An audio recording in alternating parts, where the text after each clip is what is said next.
আমি বিপ্লবী সরকারকেই বলছি। ইতিহাস সাক্ষী দেয়,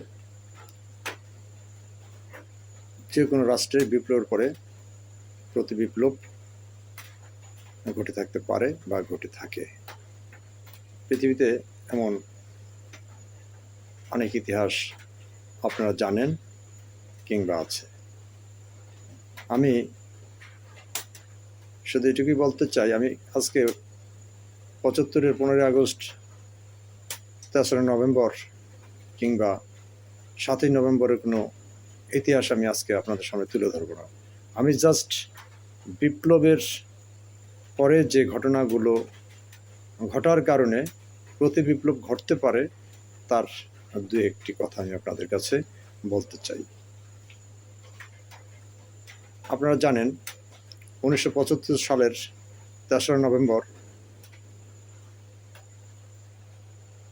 বাংলাদেশের সেনাবাহিনীর একজন চৌকুশ কর্মকর্তা ব্রিগেডিয়ার জেনারেল জনাব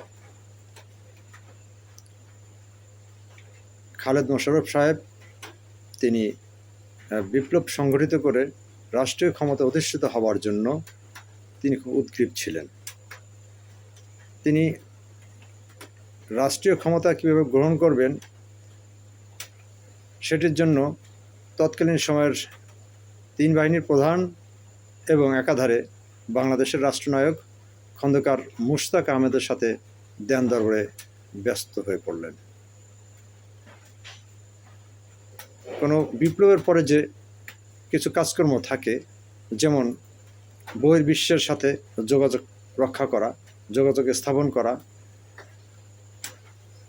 জাতীয় এবং আন্তর্জাতিকভাবে ব্যাপক প্রচার প্রচারণা করা যে আমি অমুক কত তারিখে ক্ষমতা গ্রহণ করেছি,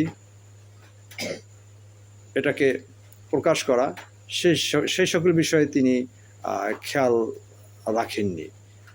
বেতারে তিনি কোনো বক্তব্য দেননি, যার প্রেক্ষিতে বাংলাদেশের মাস পিপল এই ব্যাপারে অবগত ছিলেন না।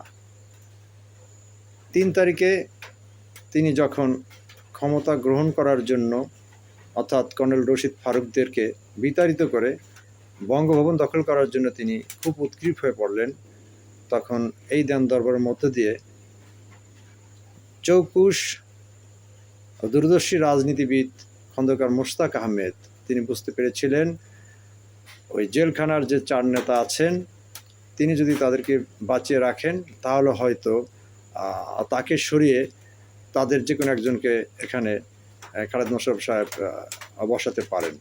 সে কারণেই তিনি রাতে ১২টার দিকেই তার নিজস্ব বিশ্বস্ত অনুচরদের পাঠিয়ে জেলখানার ৪ নেতাকে তিনি হত্যা করিয়েছিলেন। যে ঘটনাটি সেই দিন প্রকাশিত হয়নি, প্রকাশিত হয়েছিল ৪ তারিখ বিকাল আনুমানিক ৪টার দিকে হয়তোবা এটি প্রকাশিত হয়েছিল যে জেলখানার ৪ নেতাকে হত্যা করা হয়েছে। আমি কিন্তু এইটুকু এই জন্যই বললাম যে যদি এই খালেদ মোশাররফ সাহেব তিনি দূরদর্শী নেতা হতেন, তাহলে ওই বাংলাদেশে যে বিদেশি রাষ্ট্রদূতরা আছেন তাদের সাথে তিনি কথা বলতেন, বহির্বিশ্বের বিভিন্ন রাষ্ট্রের সাথে তার সুসম্পর্ক স্থাপিত হতো, কিন্তু তিনি সেটি করতে ব্যর্থ হয়েছিলেন, যার পরিণতিতে অঘরে তার প্রাণটি দিতে হলো। বাংলাদেশে আরেকটি প্রতি বিপ্লব ঘটল, যেটি ঘটিয়েছিলেন তৎকালীন সময়ের জাসদ নেতা কর্নেল তাহের। তিনি তার বিপ্লবী সৈনিক সংস্থার মাধ্যমে এবং বাংলাদেশের কিছু জুনিয়র সামরিক কর্মকর্তা যারা ছিলেন তাদের সহযোগিতা নিয়ে তিনি আরেকটি প্রতি বিপ্লব এ রাষ্ট্রে ঘটিয়ে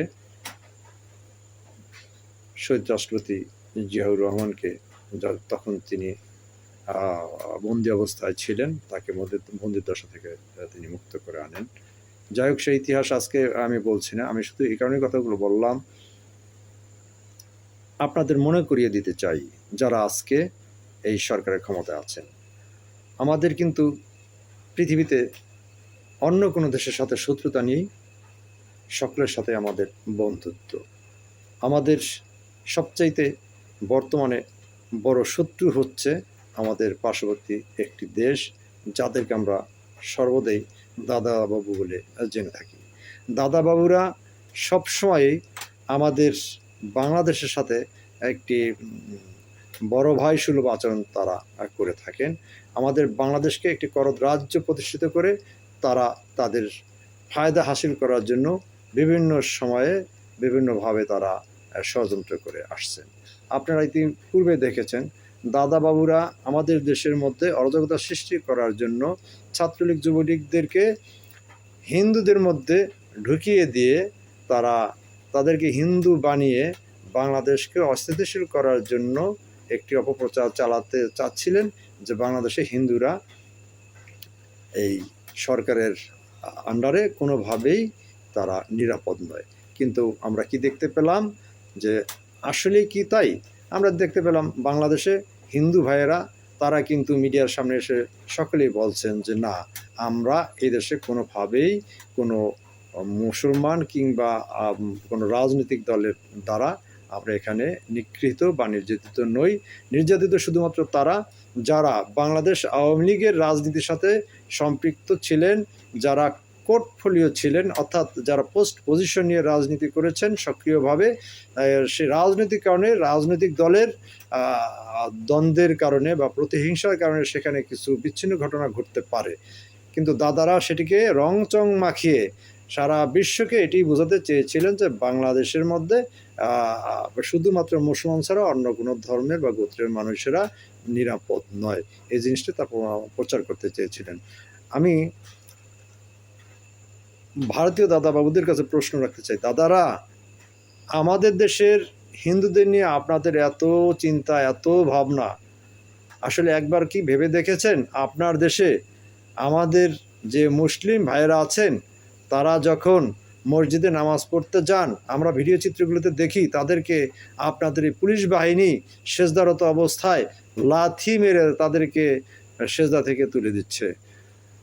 আমরা এগুলোও দেখছি যখন আমাদের কুরবানির ঈদ অনুষ্ঠিত হয়, তখন কুরবানির ঈদের সময় আপনারা আমাদের মুসলমানদেরকে কুরবানি দিতে দেন না। এটা তো আমার ধর্মীয় আচার, এটা আল্লাহর দানীয় আমাদের নিয়ামত, সেই নিয়ামত থেকে আপনারা আমাদেরকে বঞ্চিত করছেন। আপনারা আমাদের মুসলমান ভাইরা যখন গরুকে কুরবানি দেওয়ার জন্য নিয়ে কিংবা গরুর মাংস গোশত খাবার জন্য যখন কোনো গরু জবাই করে, সে কারণে তাদেরকে আপনারা পিটিয়ে হত্যা করেছেন।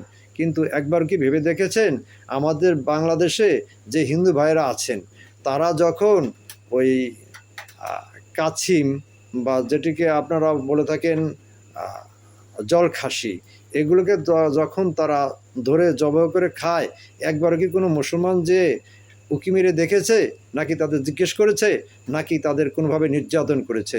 বাংলাদেশে এর একটি উদাহরণ আপনারা দেখান।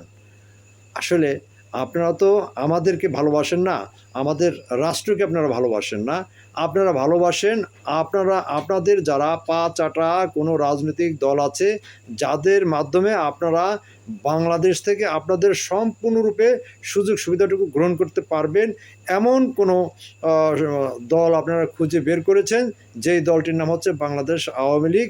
এই বাংলাদেশ আওয়ামী লীগকে যদি আপনারা চিরকাল ক্ষমতা রাখতে পারতেন, তাহলে আপনারা চিরকালই বাংলাদেশের কাছ থেকে সুবিধাটুকু ভোগ করতে পারতেন। আপনারা কিন্তু আপনাদের পররাষ্ট্রনীতির সবটুকুই আওয়ামী লীগের সাথে, কোনো বাংলাদেশ সরকারের সাথে না, বা বাংলাদেশ নামের রাষ্ট্রের সাথে আপনাদের কোনো পররাষ্ট্রনীতির সুসম্পর্ক নাই। আপনাদের সুসম্পর্ক শুধুমাত্র ওই আওয়ামী লীগ নামের একটি রাজনৈতিক দলের সাথে। যদি তাই হয়ে থাকে, তাহলে বাংলাদেশের মানুষ আপনাদেরকে কেন সাপোর্ট করবে? বাংলাদেশের মানুষ আপনাদেরকে কেন গ্রহণ করবে? আপনারা তো গ্রহণ করার মতো কোনো কাজ করেন না। আপনাদের মিডিয়াগুলোতে বাংলাদেশ নিয়ে যে বাড়াবাড়ি হয়, আমরা তো আপনাদের নিয়ে ভাই কোনো বাড়াবাড়ি করি না। আমাদের দেশের মানুষ আমরা শান্তিপ্রিয়, আমরা ধর্ম বর্ণ জাতিগোত্র নির্বিশেষে সকলে আমরা ভাই ভাই, আমরা সকলে বাংলাদেশি, আমরা বাংলাদেশের নাগরিক। আমরা আমাদের সম্প্রীতির যে মাধ্যম, সে সম্প্রীতির মাধ্যমে আমরা একত্রে বসবাস করে আসছি, বসবাস করছি এবং ভবিষ্যতে বসবাস করে যাব।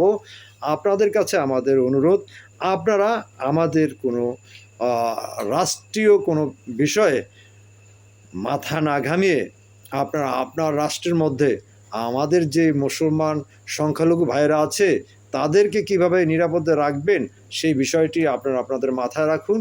আর আমরা আমাদের দেশের যে হিন্দু ভাইয়েরা আছে তারা নিরাপদে কিভাবে রাখা যায় সেই বিষয়টা আমার দেশের সরকার এবং আমার দেশের জনগণ যারা আছেন সেই বিষয়টি তারা দেখবেন।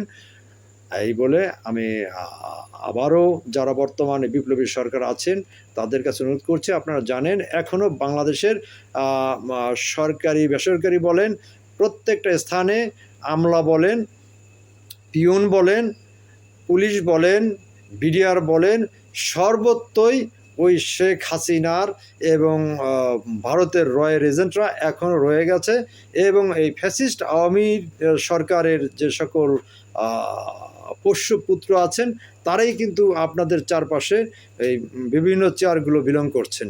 কাজেই আপনারা যে সিদ্ধান্তগুলো নেবেন, যে পদক্ষেপগুলো নেবেন, সেগুলো খুব ঠান্ডা মাথায় নেবেন, এটি আপনাদের কাছে আমার অনুরোধ।